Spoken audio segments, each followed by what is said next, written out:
Hello guys, welcome back.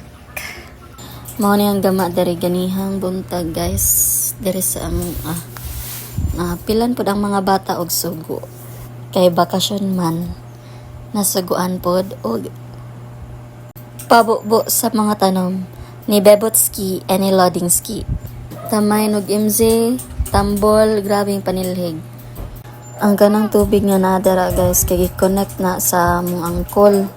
Pasalamat pod mi no kay gitugutan ra pod mi. Ug kanang yutaa guys nga gitamnan sa akong mamagpapa. Dili pod na amo gitugutan ra pod mi og pananom dira kay buutan po kayo ang owner. Actually kay for sale na ang lote ana.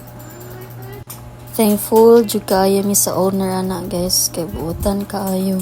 Kaning mga bata pod ni kay murag mga korek ba. Uban-uban din na silag pamubo. Puslan man. So, ang reason nga nung gi-share ko ni guys kay wala lang. Nindot di kayo siya sa feeling nga sa buntag ba. Ingani, bitay muna naon lang. Gusto lang po ni na ako i-share guys kay ano. Pagmata sa buntag, refreshing kaayo siya sa unahuna nga mamubuog tanom. Makakita og mga green or something green. Basta mauna na siya, basta kay green. Ug makawitness gyud ka sa gift sa Ginoo. Diba? And kani siya guys, murag dire ko naka-reflect nga ano ko'y plans sa akong mga rest day. Cherries. Muawat ko ni Bebotski.